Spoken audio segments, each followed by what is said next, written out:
Greetings, fellow travelers, and welcome to The Way of the Showman, where we view the world through the lens of showmanship.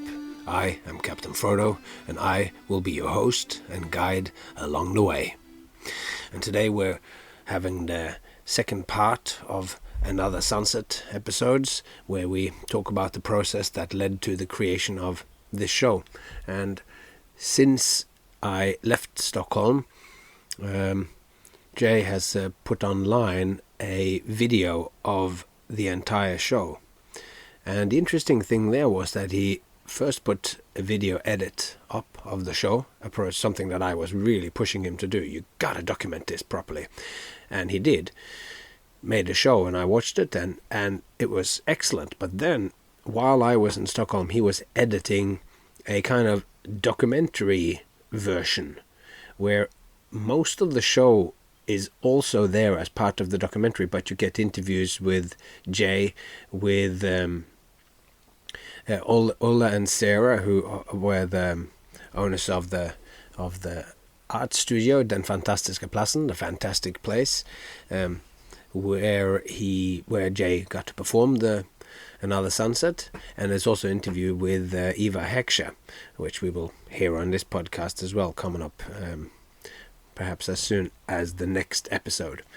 But anyway, all of this is to say that I found watching this documentary version of Another Sunset really quite interesting, because it was almost better than the show, or it was at least it felt like more than. And it was an excellent example of where the medium of watching a juggling show on YouTube, how the additional layers of conversations, opinions, expanded explication on the themes that was going on in the show really added another dimension to it. So I thought it was a better thing to watch. I'll post a link to both of those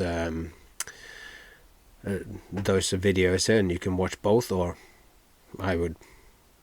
watch just the documentary version one. But anyway, this sparked then an interesting topic for a future conversation of making filmed shows with then additional material plugged into it, specifically made to be viewed on streaming, which is kind of interesting. It's good because the show is then what pulls you all the way through it.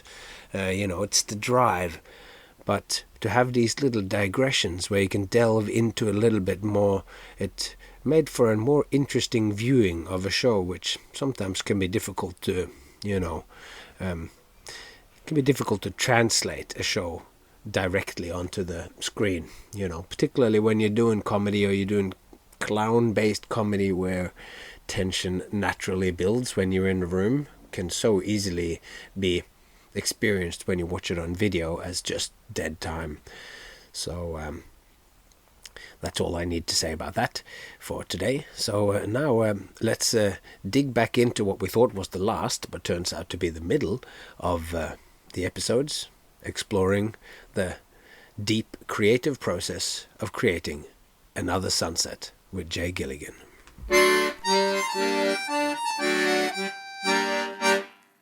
So I had 4 things. I'm not going to remember all 4 of them now, but like one thing to say was that the process by which juggling objects get made, juggling props are made, it's disconnected from the practice of juggling generally. Mm-hmm. And nowadays we get a couple of new prop manufacturers coming out who were previously professional jugglers, but in general the established market we have now of the props that are commercially available, they are manufactured and the people who manufacture them are not themselves jugglers. And this is really a big deal, right? Because then you don't get that feedback loop of personal experience into the manufacturing process. And there is, of course, in anything we do, a bit of ego. So you have these manufacturers who have their pride, and as they should. They own factories. They're manufacturing things. It's amazing. But then they also have their own opinions and their own ideas. They're not maybe the most informed in terms of certain areas of juggling because they don't juggle themselves, right? I mean, that's kind of Mm-hmm. you can, and of course, people can be. You can be a great coach for something that you yourself don't do, and I get it. I get all that stuff, right? You can be a great violin maker if you don't play the violin, I guess, or whatever. I don't know. The violinist is not the violin maker. They can't get sandpaper out and just fix up their violin. They don't know necessarily the process of why.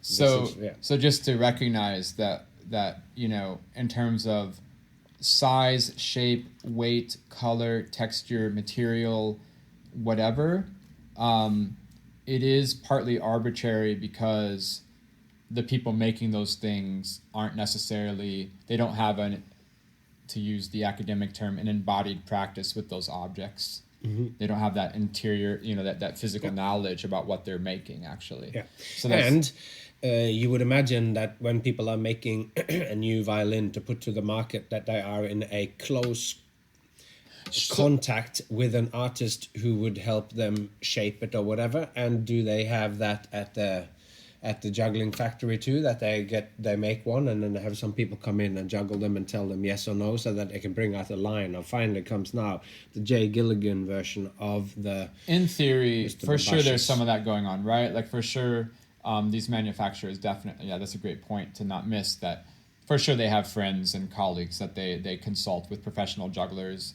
Some of the manufacturers like Mr. Babash, they have their professional line where they have like the Alan Sulk silicone ball and the Mario Borusek juggling club and blah, blah, blah. And they work closely with those people to develop props. So that makes sense. And you can find a range. But if we take a general overview, that's definitely not a common practice yet, though of course it should be. And maybe in the future this will get better. Like I said, there's not a lot of new prop manufacturers, and like you say, if one of them would suddenly die for whatever reason, you just lost a quarter of your prop manufacturing in the whole world. There's a couple new people coming up, and a couple of those people are actually previous life was a professional juggler, so that's cool too, So there could be some development there. Another thing to say about previous explorations of color in juggling, that's happened probably forever, I don't know, but definitely happened since I was around, is something that Matan Pressburg kind of, I don't know how intentionally he named it, or if he just kind of, I should ask him, like, if he thought it was a thing, or he made it a thing by just assuming it was a thing and giving it the name, but he calls it color coding. Mm-hmm. So you color code a pattern. It means, you were talking earlier about a Mills mess where there's two yellow balls and an blue ball, and that so the site swap for a Mills mess is a 3. It's the site swap number. Mm-hmm. But each and so when there's the site swap number 3 is the same number as the number of objects. Mm-hmm. Then each you can find a discrete orbit for each object in that pattern to get super technical. But what it means is each ball has its own pathway, its own orbit, and then you can color code that. Each throw gets repeated again after 3. So you can say the blue ball always goes under the arm. Mm-hmm. It's a very fancy way of saying that, mm-hmm. right? So you can start to color code orbits, and people, historically have definitely done that. They've definitely said, I'm going to throw this ball higher, so I'm going to make it the lighter color. People have done that. Again, I mean, that's not nothing. That's pretty far into some color theory here for juggling with technique. But in terms of what that color is, and having the ability to change what that color is, and to having some sort of any other thought besides just, that's going back to the painting thing, and like, hey, I painted a car and I used a different color for the wheels, mm-hmm. right? Like, what color did you use? Why did you make them pink? Oh, it doesn't matter, Frodo. It only matters that the wheels are different color, man. I wanted to use 2 different so that you would see this is the wheel and there's this a is contrast, the right? Yeah. And that's where the conversation stops. So of course that conversation could be deeper. That was definitely one of the ideas of another Sunset show. And then another thing to say is this idea of nobody's really had a deeper or a more nuanced or whatever detailed conversation about color in juggling. I would say, previously, let's say from my juggling journey starting back in 84, 85, we were just having different conversations. Just to recognize that, just to say we weren't just sitting around being like, oh, I don't know what else to do. I guess I'll throw 9 balls, and then I'll try to do 10. No, I mean, Siteswap came along, like just to recognize, yeah, we weren't talking about color back in the 80s, but we were talking about other stuff. Yeah, but You know what I mean? Every art form, or they talk about a whole bunch of stuff, and this, as far as we are concerned, is the conversation about color, and you're exploding that. So that's sort of, and it's something that's been going on for a very long time. And in part, it's because you have needed to actually craft these props yourself, because you have probably already then been pestering, as you mentioned, manufacturers to try and get it made, and some of that stuff. So you actually had to make these things, and that is a long process. Yeah, I mean, there's also an aspect of that, and I wonder how you relate to this of being an artist where there's a couple things. Like, first of all, I'm old enough to know what I'm good at and what I'm not good at. And like, I'm old enough to know that I can do this thing, and then this other thing I should probably get somebody else to do. Mm-hmm. Like, you start to learn yourself as you get older, right? And so there's also an aspect of this whole journey of taking 15 years where it's like, I don't want to open a plastics factory.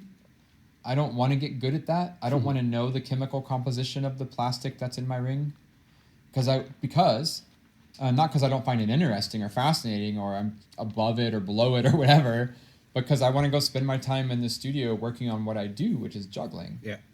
But instead, I mean, so you could say, yes, Another Sunset was a juggling show, but in another way, it was a show about administrative work. Mm-hmm. It was an office work show. Do you know what I mean? It was a show about networking. It was a show about communication. It was a show about uncovering. In terms of, those were not themes that were talked about so much, but they were implicit in the creation or the possibility of making the show happen. Yeah, I mean, it's almost like you have that. Sometimes in art, you have that tip of the iceberg. You see that meme, where they show the show is above the water, and then you have the 90% is under the water, and above the water is what the audience sees. Exactly. Yeah. And so, in one way, that's really this. I mean, that is 15 years below the water of this show. That's a really good. That's a good analogy. And when DVDs was a really big thing, and to have extras on DVDs, me who love movies and whatever, to be able to see these makings of and feature documentaries about all the different aspects of it, I thrive on that, because as a creative artist, that's my actual domain where I'm living. So those 90% that's underneath your underneath the world there, I love that. So now, we've talked a lot about this already, about how it sort of came to pass, but you had to make your own, you had to make the props that was in here. So we're taking a note out of Eric's book. Yeah. You made these props so that they could be there. And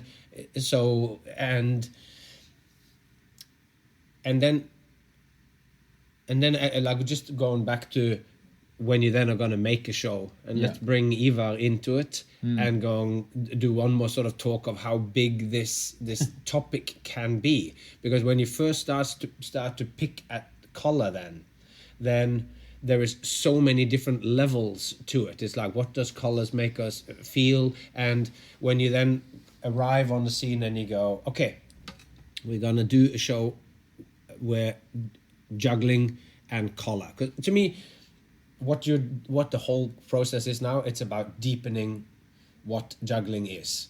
And when depth to me is how interrelated anything is with something else. It's like you have deep knowledge of a subject if you know not just all the events that happened in the thing, but how those events of like, in during this period of time, this was happening, and that's reflected in it like this. So then you get depth of knowledge, because you get a context and an ecology of understanding that goes through more than just a thin layer. So you've exploded color out of this, and then we look at that going, well, what does that mean then to juggle and color? And maybe we open with what are you bringing it up for Ivar?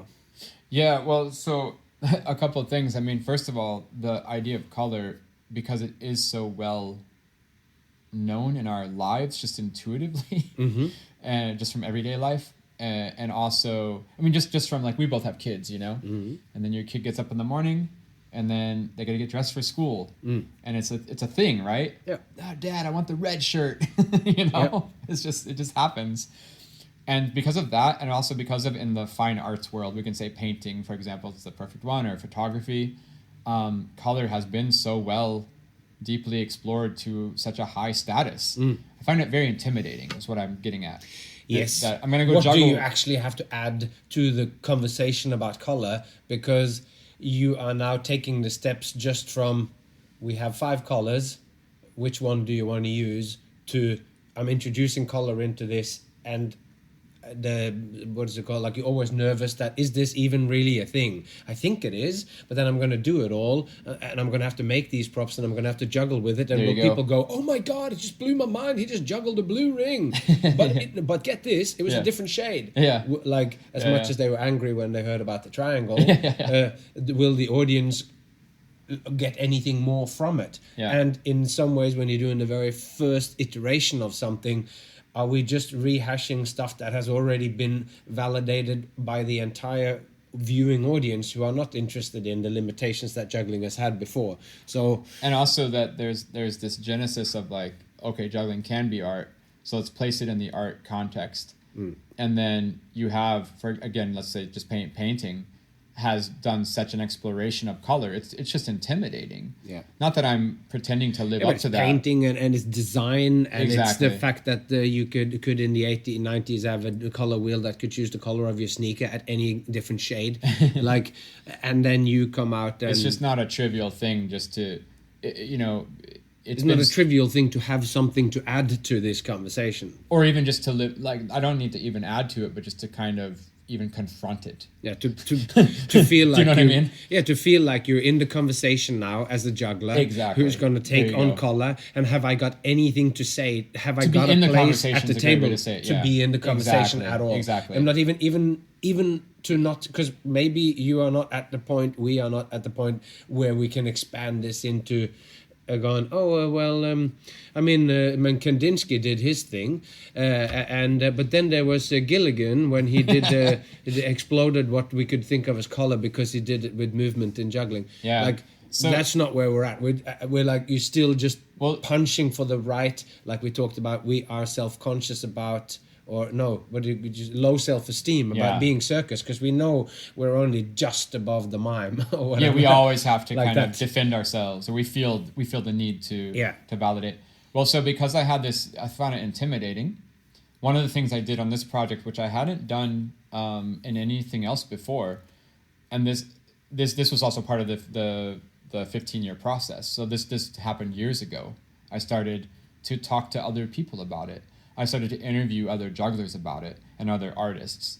I had never really did that, on a project before in such a deep way, or always when we're working on a show, we'll talk to our friends and like, oh, I'm working on this thing. What do you think? But I really made an effort to intentionally seek out specific jugglers and to sit them down and have a time and say, I'm working on a show about juggling and color.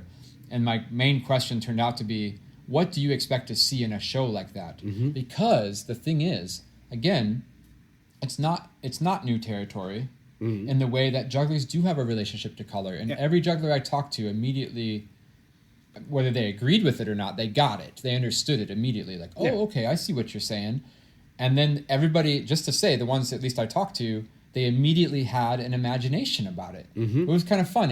Again, maybe it's something locked inside the community, where suddenly if you give them the ability, the moment to think about it, the chance to think about it, everybody kind of said, oh yeah, a juggling show about color. Oh man, I would do this and this and this and this and this and this. It was kind of fun. So that's fun, but but then when they then go away, it's a little bit like when Ivar Hakscher says you should wear gold when you do this, and you're going, yeah, that I see why that's cool, but that won't fit for the next bit or for the last bit, so that goes out. And this person might say, oh, if we're doing this, I have these ideas, but then it stops because it's not available and they don't have that drive. No, so totally, for that to happen, somebody needs to kind of explode this a little bit more and go, here's one stab at color, and then maybe somebody sees it, even just for the fact that that hue of that purple, that's exactly my favorite color, and I'm gonna juggle that. Well, so two things happened from this outreaching, because I felt intimidated. To the artist, yeah. Was I talked to Ivar Hakscher, because he's an artist friend of mine who's a juggler who doesn't juggle. He's a juggler in spirit, I say. He doesn't actually juggle, but he loves juggling, and he's an artist and he knows all of art history really well. So it's a great little connection there, a really valuable intersection of interest. And so it was so funny. I talked to Ivar and I said, oh, I'm going to juggle different colors. And he said, great. Yes, you should do that. That's important to do. In his mind, he found it like worthwhile. And he said, but what color is the background going to be? Because I'm just talking about these colored props, colored rings and colored balls and stuff. He goes, yeah, but what color is the background? And of course, in my mind, I can intellectually understand that, and I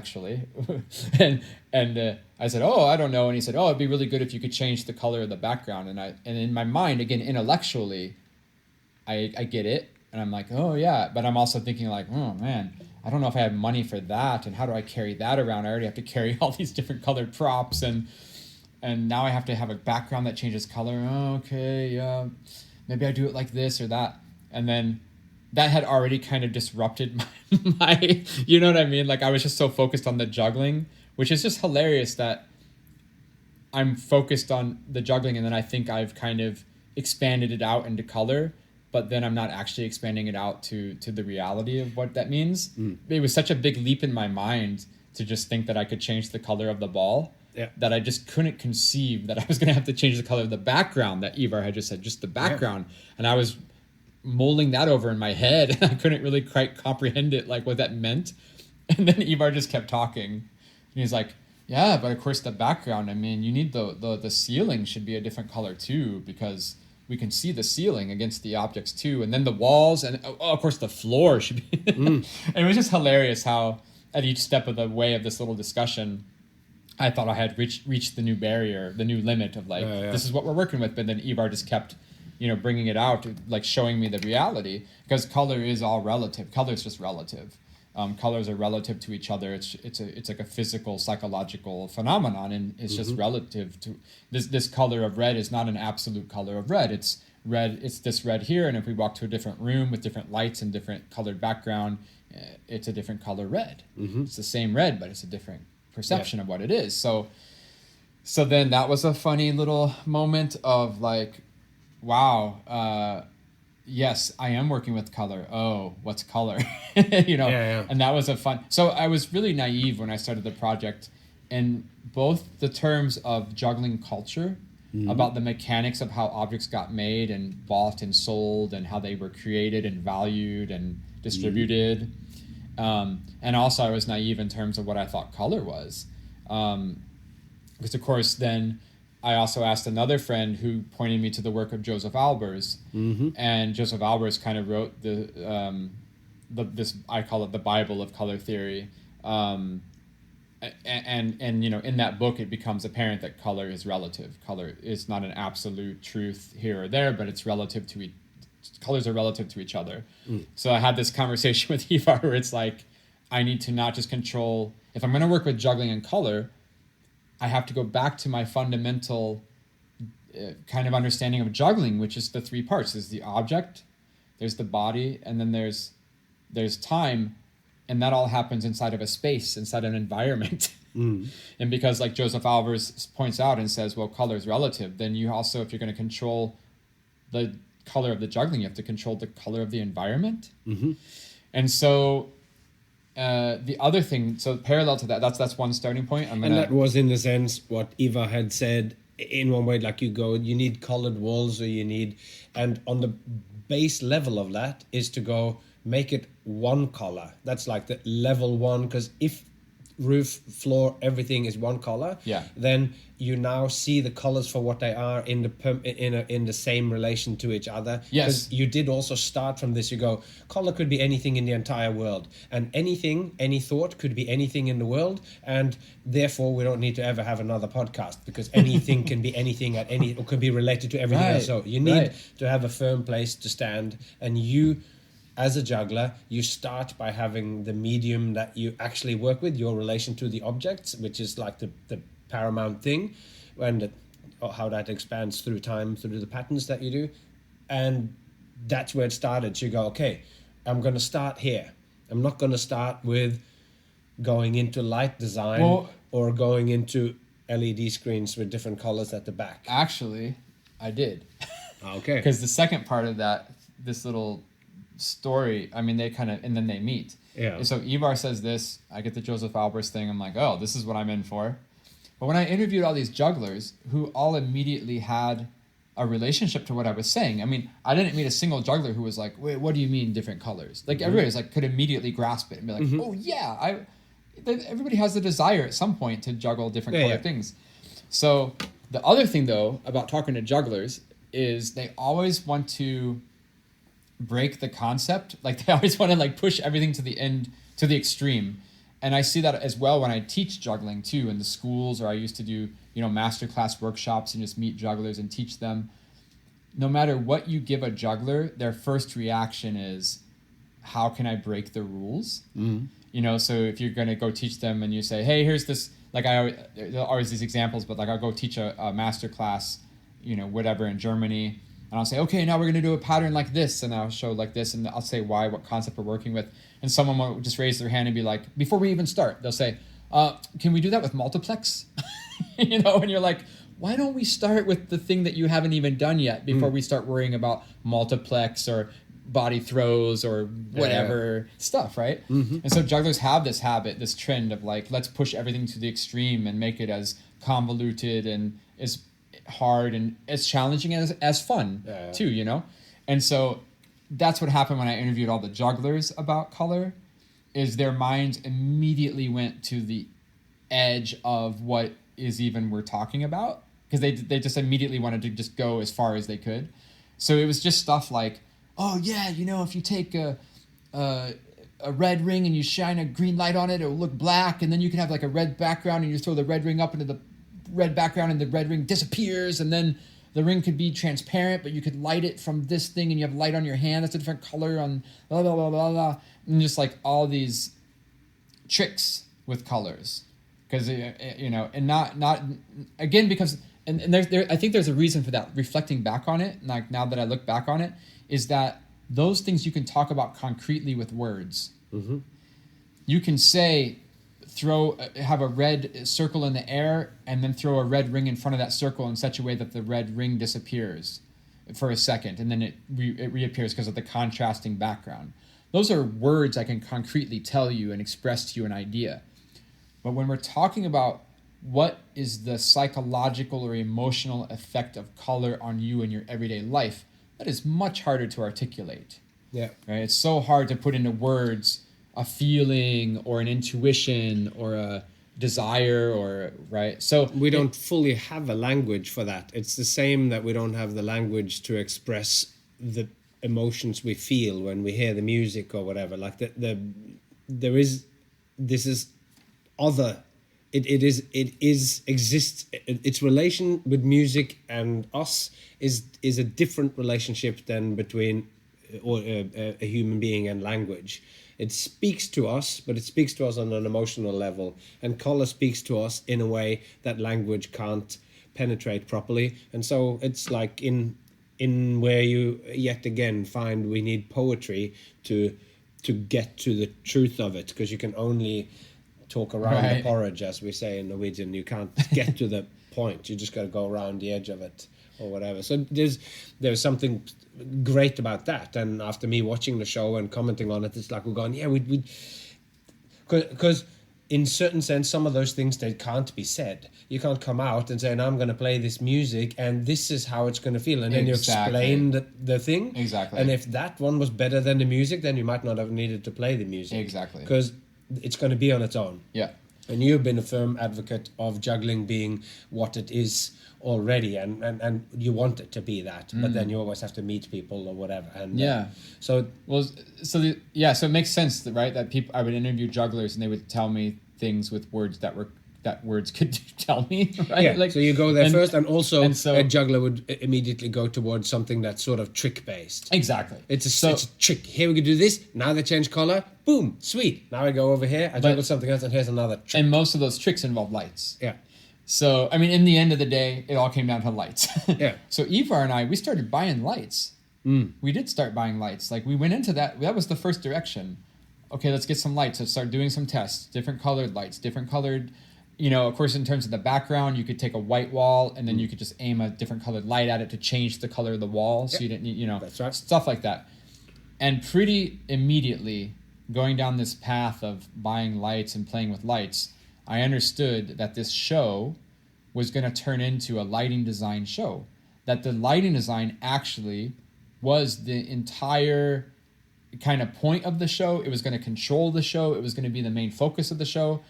And the juggling was just going to be a palette against which the lighting design could be thrown. Yeah. Yeah. Also then what you're basically also doing is that you go, what I need to do now is to become an artist working with lights. There you go. Or I need to get together with another artist and make a collaboration with him, because he or she is a very good lighting designer. And in that way, I just did the shorthand in this one, and I skipped this step.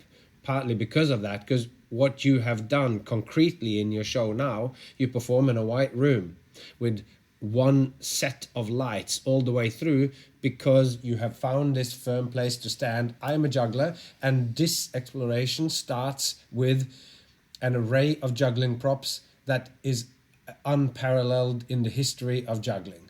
That is not the comment that I think is untrue. Many people have worked with colors, but how many hues of rings is it? Because you come in and there is 200 rings, 150 rings or whatever, all lined up on stands, so they form like a kind of rainbow sitting along the on the floor, in patterns, and it's an impressive sight to see. So that's like one of the features of the room when you come into it. It's an art space. Then fantastiske Platzen. You walk into the performance space, and you see something that you might think that you have seen before, because you've seen colors everywhere. But juggling balls placed in a wave on the floor that you can describe more as we go, in all the colors, where it goes from once, you look like looking at a color wheel. So this is the color wheel from the sneaker shoe, made real on the thing, individually crafted, and everything is... And walking in there, the audience immediately gets struck by this amount of color. And like you say, nobody understands how significant this is from a juggler's point of view until the jugglers walk in and see these colors and goes, why... Can I buy one? Can I buy one? And I go, I wish this was a store. And if you had that, this would be an incredible launch of a line of products. If you could have lined that up. That's funny. Like, so like, it just goes, ooh. It's not that they had lived a deprived life or whatever, but somebody just went, this is possible, and now you can buy it. And all of a sudden, it's not the 5 colors, but it's like we're on the color wheel, and all those decisions get taken. So that's the starting point of where the show starts in the space when the audience walks in, and you've knocked away. It's not going to be a lighting design show. It's not going to be based on having walls that changes color and the contrast of the thing. It's going to be the object against a clean background, because that to me also, it seems like a logical place to start, or not logical, but it's a good place to start this first exploration of color. And I realized with the lighting design stuff, I was already just assuming, it's like almost like why juggle then, right? I could just have been just as well been doing martial arts in different colored gloves, or again, the juggling was being stepped over again. If you could just jump straight to the lighting design. And I think in the end, the lighting design is going to be the thing. But we had never... It's another step anyway. But we never tested the fundamental...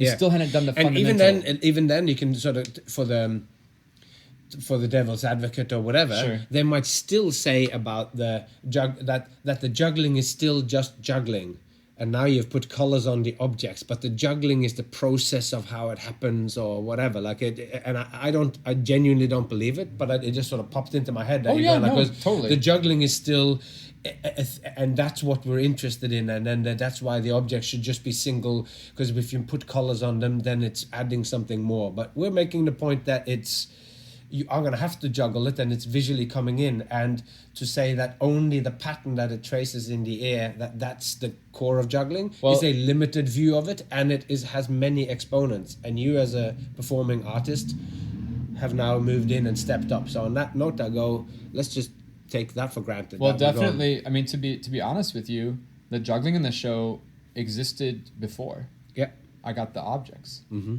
Of course, there was an editing process that happened, but I didn't end up with these new colors of juggling props and then sit down and say, how am I going to juggle these things?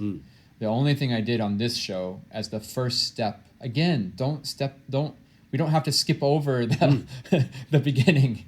That's why I'm also like going, we've done all of this talking now to try to get to where the show starts, and now I want to move on to, like, we've stepped away from, for exactly that. You've limited down to a whole bunch of colored objects that didn't exist before. Yeah. I'm going to juggle them in the space. Yeah. And it's not about lighting design. It's not about any tricks, or there's not about any kind of other thing. It's just that. And now when you're revealing it yet again, it's like, actually, it's that. And then we're going to talk about what the stuff that you say to get the people into the space, to the headspace, to be prepared to take in the ring cycle, which is kind of like the biggest section of this this iteration of a show.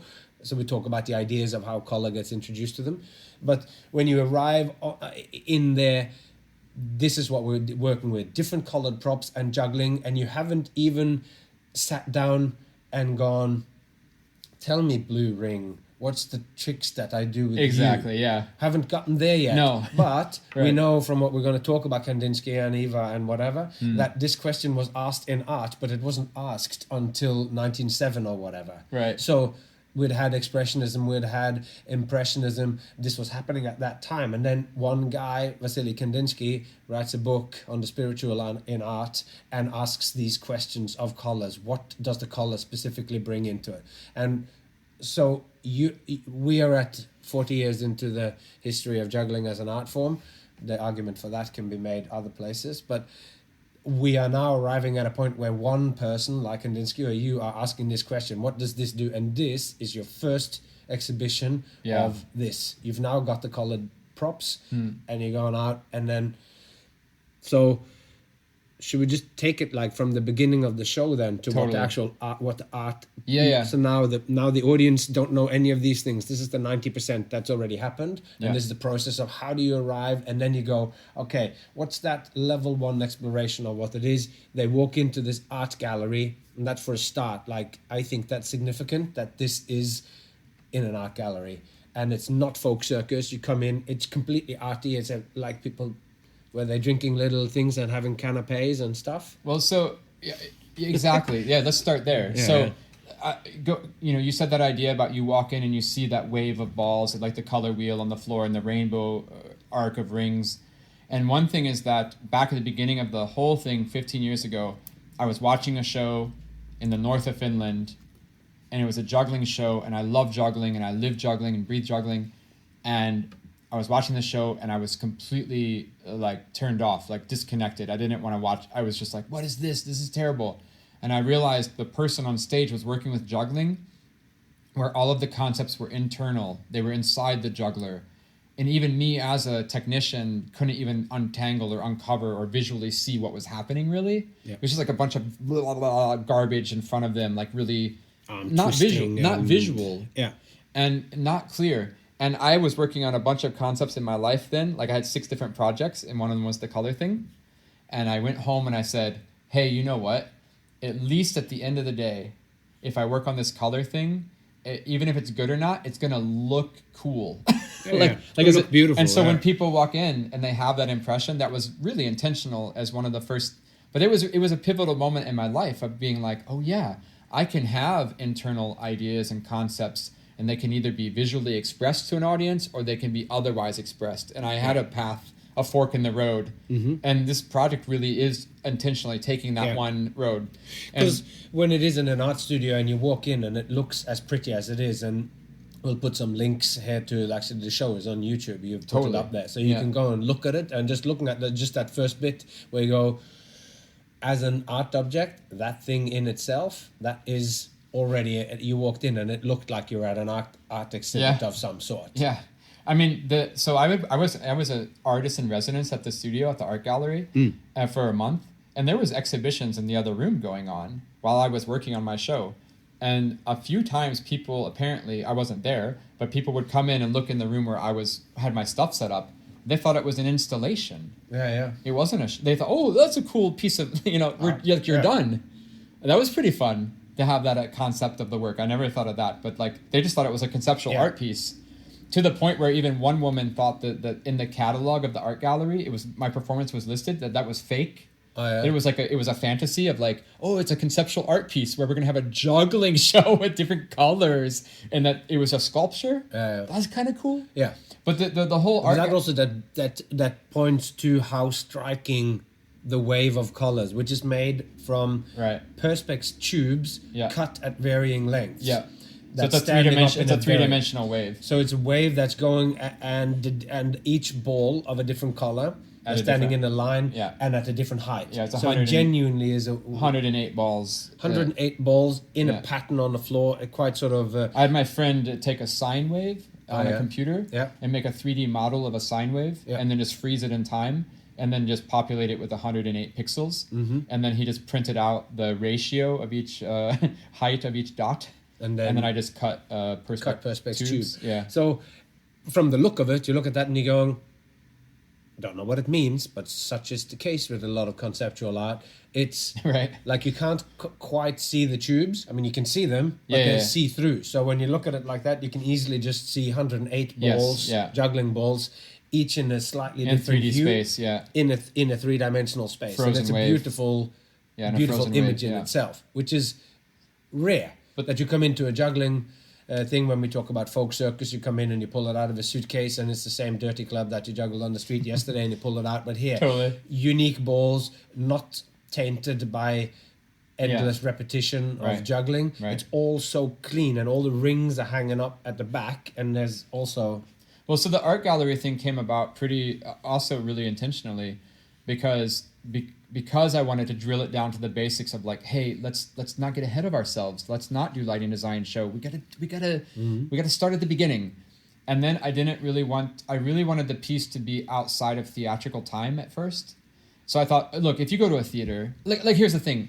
I wanted the piece to be what it needed to be.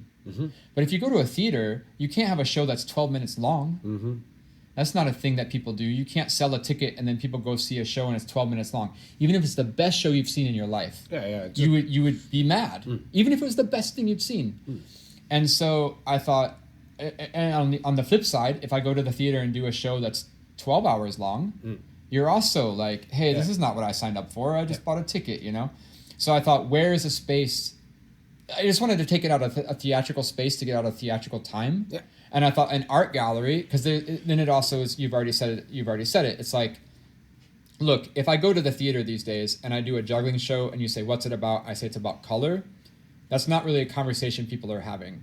People are saying it's about the environment. It's about gender. It's about all these different environment. It's about the world we're living in. Like social issues is kind of the currency right now. But if you go to an art gallery, it's not so weird to talk about color. No, in fact, it's expected, right? Yeah. And so first thing is being inside an art gallery allowed me to be free of what I'm calling this theatrical time expectation. Yeah. And at the same time, it also was a place where we could have a conversation about color that didn't feel weird. It wasn't a bar. It wasn't on the street. It wasn't a street show. It wasn't at a school or... Like we talked about with Dartis and Tamariz, you got to set up the environment for magic, in their case, for magic to happen. And for you, for art to happen whilst watching juggling, you have to do it in an art gallery. In a weird way, it's also like going like, why are we talking so much about this? And it is, of course, that when you do art, there are places where those happen. And folk circus that we talk about is art happening in those places, but it also invites, like, the message is part of the medium of how anything is expressed. So you see it in a shopping center. It doesn't matter if it's Yo-Yo Ma playing the thing, the cello. It is perceived in a different way. Yeah, because it's not the right context or whatever. Yeah. So I had the art gallery. I had the props. Let's just do the show, right? We're done. It's cool. We can just do it. But then it was like, I actually had the show done in 2020. Oh yeah. And then pandemic came. Oh yeah. And then that kind of put it on hiatus. We spoke about the color show just before you left Vegas. I sat you down the first time we actually hung out. I actually asked you about the color show. That was what I was doing, right? And then that kind of got done in 2020. Pandemic came. We switched gears to Reflex, and now I got back to this. And of course, when I got back to this is what I wanted to say. Yeah, and that's one of my questions. Is like going, how did all the work that we had done on Reflex and working with text, how did this connect with this here show? From the first iteration to this. That's what I was going to say. Is it's like this, man. I even commissioned a soundtrack. I commissioned an electronic music score for the piece. It's a nice piece of music. I did not use it because when I came back to visit the piece after Reflex, I kind of started again. I mean, the show was done in 2020. The piece was done. I never performed it because of the pandemic. But when I came back to visit it again, I had this little thought, which was, again, the people who like this kind of work are going to come see the show and like it. The people who don't like this kind of work aren't going to come see it and they're not going to like it. And I really wanted to try to connect. I really find there was something in the show I wanted to share with people for real. Not just as an incidental, another contemporary circus piece of no lyric, electronic music that's an ambient wash over you for 40 minutes, and then I'm there in a neutral costume and I'm doing this abstract art and you kind of just passively watch it. Yeah. I really wanted to, I said, no, I want to say things, I want to make statements, I want to have a point of view. That's what I got from Reflex. Yeah. Was I want to have a specific point of view that I really share to the audience as accessible as I can be. And in that way, it did turn into this idea that I wanted to talk in the show. And I wanted to start to talk a little bit about the motivations. I mean, we've talked now for 90 minutes about all these motivations of why this show would exist. Think about that. Like, all these ideas and concepts are inside of me. And for me to just go on stage and put on this, this music and just kind of juggle the rings in different patterns and not look at the audience. You know what I mean? It's this cliche. And that's exactly contemporary circus stuff. Are we dealing with the letting the thing speak for itself? There's a fine line between it's saying something concrete that you actually you connect to it, and it being Untitled 34. Yeah. Color Explorations by Jay Gilligan. Here's number 34. Exactly. And you just piece it together. But if you actually believe that you're unfolding an aspect of juggling which has not really been dealt with like this before, place it into an art context, make this thing matter. And as I said, you gotta record this. You gotta record, always record. And now you put that out, already getting some good feedback, and it's only been out for one day on YouTube by the time we're having this conversation. Yeah. And lost my thread there a little bit, but it's and there's a documentary about to come out that was also filmed with more of these aspects, and this is also part of this thing to go, totally. All right, this thing happened, and that's also partly what happens within the art world too. Duchamp puts the toilet on the pedestal, and it's a thing. You can't, now we need to rework the definitions of art. We don't need to talk about that, but it's going, okay, cool, because now this has happened.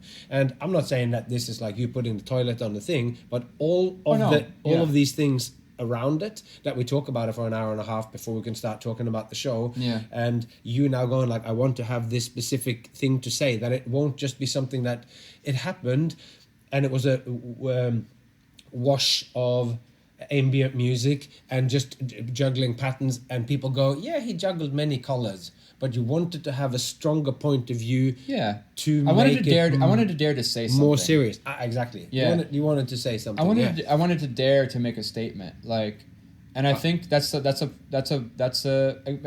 it goes back again to the self-esteem thing. I don't think on a day-to-day level or with my work, I have bad self-esteem, but definitely I don't feel in the current climate of like what's trendy and what's being bought and sold and what's kind of the normal thing. Yeah, you don't really come out and make statements and declarative statements and kind of give a super big point of view, specific point of view, because you want to appeal as much as you can to everybody. Yeah. So you kind of have a middle, you take a middle ground, right? And I said, no, at least I want people to either love the show or hate the show. I mean, I don't want to antagonize people on purpose, but I want to be specific. And so one thing that happened is before when I was in the middle of creating the show, is because the show premiered during a circus festival here. Oh, yeah, it was a contemporary circus festival. So a journalist called me, and you could tell, I swear you could tell, she was hired, she was paid, and she had to call me and do a 2-minute interview to get a little soundbite for her thing because she was hired to do it. She could not care less about juggling or me or anything. It was just like, I got to go down the list and call these 30 different performers, and oh my God, and I'm late and I'm bored and whatever. So she starts talking to me on the phone, and you can really tell that she does not care. She just wants me to say, like, I'm going to juggle chainsaws, and I cut my foot off last night, but we're going to try our best. That's what she wants, really. But after, like, 30 seconds, I kind of, because I can't do that. Like, it's not the truth. And so I just didn't have the energy, too, to fake it.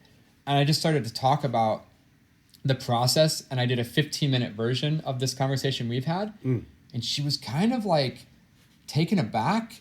And at the end of the 15 minutes, I just kept talking. And it was fun for me to try to explain this to someone in the middle of the process, I was linking it in my brain. She goes, oh my God, are you going to tell this to the audience?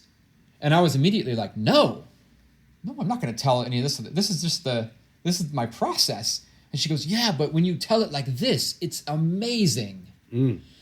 And it is that moment of Derek Delgadio talking to Frank Oz about the brick disappearing, and then Frank Oz is like, why do you make the brick disappear? And in and of itself, and then Derek says, well, it's because my mother was gay, and we got some hate in the neighborhood, and a brick came through the window, and blah, blah, blah, now the brick, and I make the brick disappear. And then Frank says, that's the show. And Derek goes, no way. Yeah, Derek's like, I don't want to tell the audience these personal stories. That's too cliche for a one-man show. And then that became the show. But on the phone that day with this woman, I said another thing to her that I did stick with. I said, well, I'm not going to tell these specific things to the audience because it's not a lecture. It's a piece of art. It's a performance. And then I started to think, maybe I should tell them something. And then what it came down to is, what should I tell the audience? And so what I ended up doing was this. So the show was called Another Sunset because I wanted the title of the show to give some information to the audience of how they might perceive what I'm doing, how they might experience it. And so I tried to think, okay, a sunset, it's very calm. It lasts a long time. You don't expect it to change all of a sudden and do something crazy. Like the sun's going to go down in the sky, and we know that. And so we give ourselves up to that, and we don't worry about that anymore. And you start to notice little details of all the colors in the sunset. And I thought, well, that's what I need from this show, from the audience. I need the audience to care about the different colors of objects in the air. Because if they don't care about that level of detail, there's nothing else going on in the show. It's not about, I'm going to juggle 11 balls and then 12 and then 13. It's not about, I'm going to juggle a chainsaw and cut my foot off. It's about, I'm going to juggle these patterns of different colors. And if you don't care about that, that's okay, but that's a pretty short conversation, Yeah. And so I started to think about how, like, what am I going to tell the audience if I'm not going to tell them the process of the show? Like, what do I have to say to them? And so I had this idea. Another Sunset is the name of the show, and then I started thinking, well, I'm looking at juggling from a different angle. I'm caring about color. So what if I look at sunsets from a different angle? Maybe I could start to talk about sunsets also from that same point of view. So maybe a sunset, instead of thinking that the sun is going down in the horizon, it's the earth going up in front of the sun. It's an eclipse, right? So then I talk about eclipses in the show. And I talk about sunsets in different ways and juggling in different ways, that juggling can be art and in color in different ways. And that's kind of the three things I talk about in the show in terms of the text, to give the audience an entry point into what I'm trying to do. The sunset is blue on Mars, so that's how the color. Right, that's how the show, color, because you just sort of brought color in on the end there, but it's right. I say sunsets on Mars are blue, and it's because of the Martian atmosphere has a lot of dust in it, and so because of the angle of the rays, blah blah blah, science.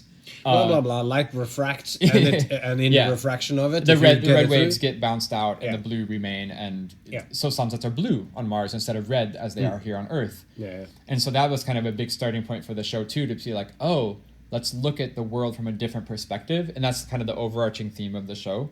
Not just specifically juggling, but kind of to expand that out into the other themes I'm dealing with: sunsets, astronomy, color, science, and have a little bit of and a that's different... also an ongoing theme. That was also part of the theme of reflex as well, and you probably talked about it before, but space is an interest, and it just is also, if you don't use religious terminology, by the time you go as big as space and these concepts, which you are going very big here, because I remember a conversation we had and we realized that we had to go back to the beginning, which you and go back to the big bang, to the Big Bang, which leads in a cheeky way into the opening act of the show, yeah, because you do this little sort of speech first about all of this, and then this speech basically ends with you going back to the very beginning, and you're talking about the Big Bang. We talked about this in the hotel room that one day. I forgot about that till now. Hotel room, and then we talked about it again in Helsinki, Finland as well. But in the hotel room, it was about the opening of the show. Because again, it was still rebelling against that the impetus. So the beginning of the show is I have a microwave on stage, a microwave oven, and I cook 3 potatoes. And I juggle the 3 potatoes. So that starts without people really knowing what's going on. You've said some stuff and you start the oven without saying it. And then later on you go... And then I start to explain the mechanics, the science of color, which gets into the wavelengths of light, therefore wavelengths of radiation, therefore wavelengths microwaves. And that was just a funny little idea of like, I don't want to come out with a neutral face, fourth wall up, wearing gray, juggling this to this like electronic soundscape, and then just disappear after a half hour, and there's been no... So I was really like, oh, what would be a fun way to start the show? Because again, there's this idea, we're in an art gallery, there is a seriousness to that, right? There is everybody has a reverence in the art gallery. It's the white cube syndrome. Nobody clapped for the whole show. That's a particular kind of show. You come in, it's an art space, you do tricks, and I can tell that you're holding back, but you still go, stomp, catch the last thing. In any other setting you see juggling, there you go. They would clap. But here, even like there's a pull towards clapping, but they don't do it because it's not that kind of show. Also, there was like, I limited the audience to 10 people. Per show, because it's a small space, and also I just wanted it to be an intimate experience, and then you don't really have that critical mass of the one person who claps more than the other, whatever. But also just to say, when you're in an art space, things get a bit serious. And that was why I was like, well, I'm gonna microwave some potatoes. They're gonna get hot. I'm gonna juggle the hot potatoes, and it's gonna be related to this wavelengths of light thing. Is a little bit of a funny idea. But it's like it's looking at colors. A color is only within what we call the visible light spectrum. It just means visible. There's just a part of wavelengths that just happens to be able to be seen by the human eye. Insects can see others. Fishes can see other colors in the other end of the spectrum because it's in the water. And it's just so you start there, and then you just go, well, there are all of the ultraviolet, but they're infrareds, and that goes all the way down, and then the same kind of wavelengths, they just can't see it, but it's the same thing. So you're just like starting a scope as big as you could. And we talk about the Big Bang because of the cosmic microwave background radiation that's spreading out from the Big Bang. The white noise on your TV in the olden days, when you had a TV that actually pulled in signals like that, then you could see elements of what you saw in the black and white flimmering on your TV. And this kind of from the grand, huge Big Bang contrasted against microwaving potatoes and juggling potatoes and then juggling them, which is great, because it's true. You could have come out, then you could have just done the I leave it to you, I just juggle, and color is relative to each one of us. That's why it's best to say nothing or whatever. But you come out and you do that, and it's also like me as a showman who always thinks about making the threshold a certain level, it's good to start there to grab them in, because they're also sort of expecting juggling to be a little bit like that in a way. So you're giving them a little bit like we gave them strong juggling in the beginning of Reflex to go, yeah, this is juggling, and now we're going to explode it into all sorts of other ways. And you do that here too. It's art, and it's like, whoa, huge concepts, couldn't go bigger. Origin of the universe, origin of everything, of time and space and color, and everything started then, but there was no colors because there was no eyes to see yet. And it was all like this, like you're just in this incredible space, and then you basically go the Big Bang, and you open the door, ding, and you take them out, and they're super hot, and and then you juggle hot potatoes, and it's and it then goes like, it becomes funny or whatever, but it is also poignant. So it's not the gimmick in that way, because it's like it sets the space. And very interesting. So the other thing I learned from you working on Reflex together that I brought into this show was that these little vignettes of text in between each section was, again, hopefully to set up the audience to be ready to see the main thing of the show, which was the colored ring cycle at the end, the biggest part of the show. It was almost like the little sections before the ring cycle were little tutorials, or like little vignettes to hopefully prime the audience that by the time I got to this 15-minute chunk of juggling that just doesn't stop, it's these 150 rings and these 45 patterns or whatever, that they're ready to take that in. And they're not only that they're ready to take it in, but they're curious, and they're like, wow, this is cool. That was kind of one of the intentions of... And in that sense, that is also the thing that we did with Reflex. And which means that when we said earlier on in this conversation, or in the last one, that, well, I'm of course I'm not going to say that, because that this is not a lecture, right? But in a sense, it is a little bit of a lecture as well. And the reason for that is that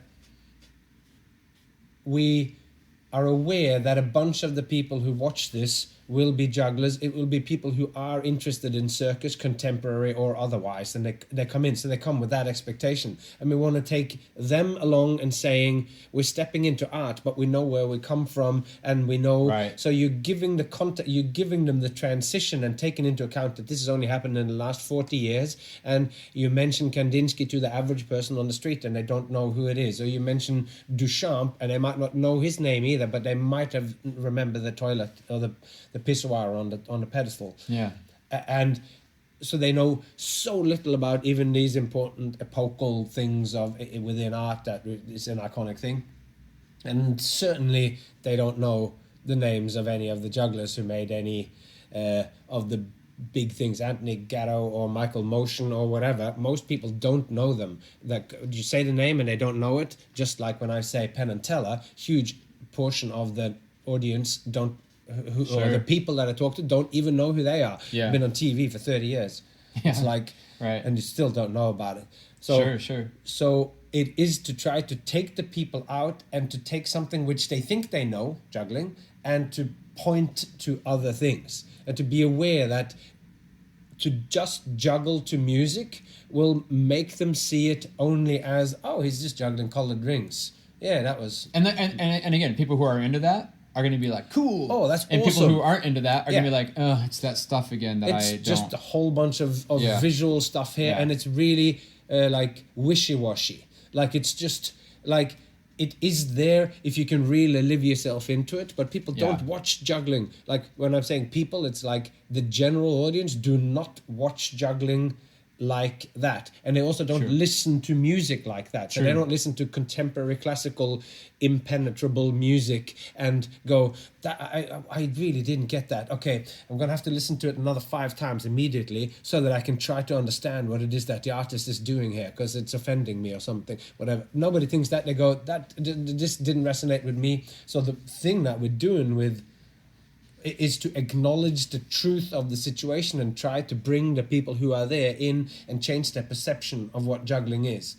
And the vignettes in the beginning of the show is doing that role. It's not a lecture, and they're not as connected as they were in... It's not a linear story. No. It's more like it's vignettes that points to different things, because just like you were talking about when we talked about your teaching, you feel like now the teaching needs to change because all of those, it's all bullshit. They don't get to the truth, but Right. because you have a different truth to tell. So this is it. You're telling them 5 different vignettes that goes, look at it in the hugest scope. Look, it's that different points of view. Like we're going to look at juggling from this point of view. So what about color from this point of view, or the astronomy, or science, or whatever? Yeah. One thing I did keep from the original version from 2020 was that then the first real juggling that starts in the show is with props that are all black colored.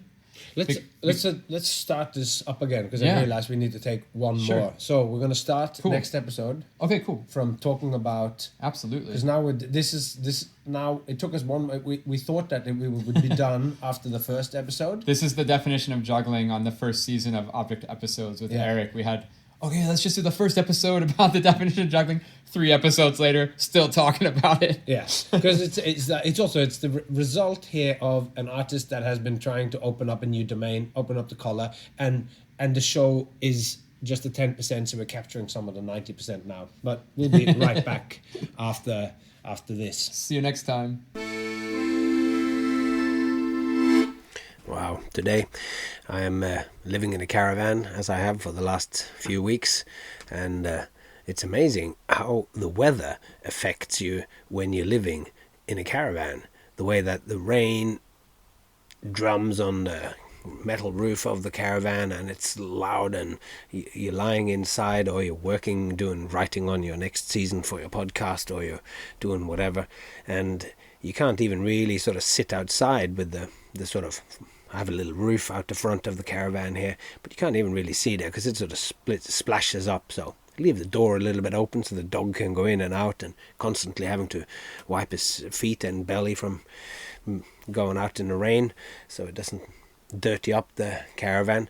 But you are closer to nature, and I do have a spectacular little cliff face, and I have a lot of beautiful nature. Trees that come right down, tiny little birds. Yesterday, I think I have talked about this on a previous episode, maybe. But there was a tiny little bird which is so small that it flew over and then landed on a dandelion, one of those with the puffballs, and started to pick those seeds off the puffball. And it was so little that it could sit there, and it bent it. It fully bent it. It was not like the dandelion was super strong or anything, or that the bird was that microscopic, but it tilted the thing down and then was eating the seeds off it. I have never seen that a bird eats the seeds of a puffball dandelion, and how did it manage to separate those out? I couldn't tell because it was too far away and the bird was too little. I couldn't see that little beak greedily snapping on those seeds. But anyway, it must have been able to, because I don't think such a little bird would have stuffed their tiny little stomachs with all that fluff that normally carries those seeds away so they can grow somewhere else in someone else's lawn. All right, that's going to be everything for today. You know the drill. I know that at least 1 or 2 of you must have told your friends. I saw that from the download list last time. To see that when all of a sudden I can see that somebody's downloaded 30. One person has downloaded 30 episodes in sequence, going backwards and sometimes going from forward. Then I know that at least one of you have managed to convert and preach the way to your friends. So thanks so much to those of you who have done it. And with that said, take care of yourself and those you love, and I hope to see you along the way.